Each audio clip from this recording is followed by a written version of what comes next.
Me comentaste, trabajaste para el MINREX. Yo fui diplomático cubano por 6 años. ¿Dónde? Estuve aquí mismo, en el 2020. Fui diplomático en esta misión. ¿Durante qué tiempo? De enero a diciembre de 2020 estuve trabajando acá en la segunda comisión de las Naciones Unidas. Yo me senté a conversar un día con alguien que fue jefe de misión aquí en Naciones Unidas y me decía que este es el centro de la inteligencia cubana en Estados Unidos, no está en Washington, sino aquí. ¿Tú tienes alguna idea de esto? Bueno, ahí hay mucha gente que trabaja para la contrainteligencia, sobre todo controlando los movimientos de los diplomáticos y metiéndose en las vidas privadas de todo el mundo, persiguiendo a los diplomáticos por acá. El séptimo piso es la ratonera principal de esa misión, donde están todos los represores reunidos. A mí no me consta que haya inteligencia trabajando ahí, aunque seguramente la tiene que haber, ¿no? Ellos tienen una compartimentación donde no se puede ir al séptimo piso, etcétera, pero no me cabe la menor duda de que sí ocurre. Durante tu etapa, 11 meses aproximadamente, ¿no? O Sí. 12 meses trabajando aquí en Naciones Unidas, ¿qué te motivó a decir un día ya, basta ya? Ver la libertad, hermano. Ver la libertad, que mientras uno está en Cuba no puede saber lo que es la libertad, uno no puede saber lo que es la libertad de expresión, uno no puede saber cuáles son los horizontes que las personas podemos tener. Y este país me dio eso, me dio la posibilidad de mirar por encima del muro y decir, no, me han mentido toda la vida. En este país no se habla apenas de Cuba y en Cuba la propaganda lo único que dice es que el enemigo hay que enfrentarlo. ¿Cuál enemigo? En realidad el enemigo es el gobierno cubano, que es el enemigo del pueblo cubano. Como diplomático, antes de desertar, ellos te llaman a Cuba y después no te dejan salir. Yo voy a ir a Cuba por mi familia fundamentalmente, ahí tenía a mi esposa, a mi hija. Y yo le dije en los mejores términos, mira, no quiero seguir trabajando acá. Y ahí vino, bueno, interrogatorios en Villamarista, preso después de un intento de salida ilegal, asedio constante, impedimentos para trabajar, asesinatos morales. O sea, te conviertes en una no persona y acudes a la institucionalidad, buscas apoyo legal y no existe institucionalidad en Cuba para enfrentarse a los dictadores estos. ¿Cómo llegas a ser diplomático de Cuba ante Naciones Unidas? Estudié en el Instituto Superior de Relaciones Internacionales, me gradué, Raúl Roa García, me gradué como diplomático. Empecé a trabajar en temas de medio ambiente y cambio climático, lo cual me llevó a especializarme en ese tema y a venir acá a trabajar ese tema también. Para un diplomático cubano en Naciones Unidas, ¿qué te piden ellos que haga que no es lo que le piden que haga un diplomático normal su país en otras embajadas, en otras misiones de Naciones Unidas? Bueno, la principal anormalidad de trabajar acá es que estás viviendo en una de las ciudades más caras del mundo y les están pagando una miseria a los diplomáticos cubanos. O sea, 200, 300 dólares. Eso es ya una forma de coacción, de limitar las libertades de movimiento, de limitar las posibilidades de las personas de tener una vida y experimentar lo que es la libertad. O sea, la otra vez que Miguel Díaz-Canel estuvo aquí, ¿tú estabas aquí? No tuve el disgusto de estar aquí mientras él estuvo acá. Toda esta gente que está allí, ¿dónde vive, qué hace, cuántas veces viaja a Cuba y cómo comen? Bueno, la mayoría viven acá, en el edificio este. Hay que inventar de maneras creativas para resolver esos problemas económicos que usted mencionó. Algunos de ellos van frecuentemente a Cuba, otros no tanto. Otros tienen que permanecer acá 2 años sin su familia, sobre todo las personas de seguridad. Sin embargo, cuando son confiables, sí le permiten traer a sus hijos y sus Sí, esposas. aquí todo depende de la confiabilidad, ¿no? Y a veces te dan oportunidades y mientras te dan la oportunidad tienen a tu familia de rehén en Cuba. Como fue el caso tuyo. Como fue mi caso. O sea, ellos juegan con saber quién tú eres, cómo te pueden tener atado. O sea, es puro chantaje el 100% del tiempo.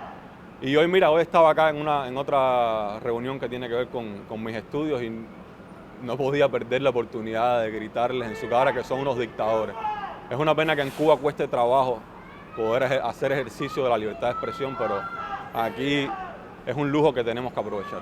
¿Cómo ha cambiado tu vida después que fuiste diplomático de Cuba aquí en Naciones Unidas, fuiste a Cuba, ¿cómo logras salir? Me tuve que ir por el mar, tuve que huir, me pasé 6 meses huyendo en Cuba, escondido en bosques y manglares, porque estos tipos no querían permitirme a mí estudiar, que al final fue mi objetivo, fue mi decisión de encontrar superación. Yo estaba aprobado en varias universidades en Europa y en Estados Unidos y pues ellos no me permitían. ¿Les molestó eso? Fue venganza, o sea, ellos funcionan de esa manera, como una mafia. Ellos toman venganza de las personas y en mi caso la venganza fue, bueno, sabemos lo que tú quieres y no te lo vamos a dar. No vas a salir de acá, no vas a trabajar acá, no vas a ser persona. ¿En qué oficina de ese edificio trabajabas? En el tercer piso está la oficina, están todas las oficinas diplomáticas en el tercer piso. O sea, más o menos en esta, pues pegado acá a la 39, ¿no? Y ahí, bueno, ahí es donde estuve trabajando un año. ¿Qué hiciste durante ese año? ¿Qué hay de especial en la misión cubana ante Naciones Unidas? Bueno, mi trabajo, yo estaba acá en parte por estudios y en parte por diplomacia, ¿no?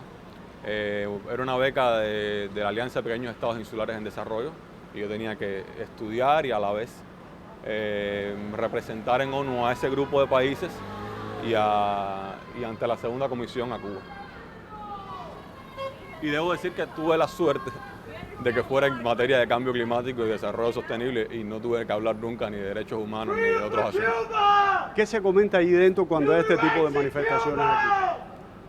Pues allá adentro hay un proceso curioso de pensamiento de colmena, de ignorar esto, de menospreciar al pueblo cubano, de apartarse entre, no, nosotros no somos eso, esa gente son disidentes, esa gente son antisociales, esa gente no merece nuestra atención, cierran las ventanas, entran por el lateral. Y es un desprecio permanente al pueblo cubano. Sin embargo, el viernes van a recibir a la gente que los apoya aquí en Estados Unidos, como siempre que viene o Raúl Castro o Díaz Canel, personas que tienen agencias de viaje, que de una forma u otra apoyan el régimen. Que se benefician y que lucran con el padecimiento del pueblo cubano. ¿Cómo ellos usan esa gente?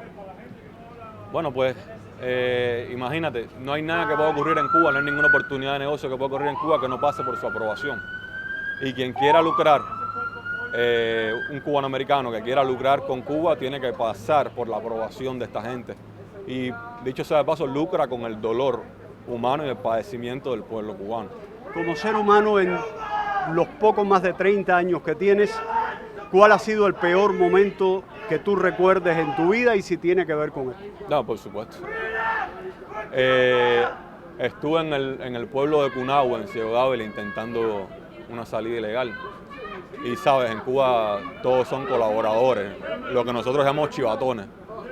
No duré en ese pueblo ni 3 días antes de estar preso en el centro de instrucción de Ciudad Ávila. Ahí supe lo que era una cárcel en Cuba, que hay que vivirlo, hay que experimentarlo para saber lo que es la represión, el abuso, la falta de derechos, la falta de libertad, la falta de dignidad que viven los presos políticos en Cuba.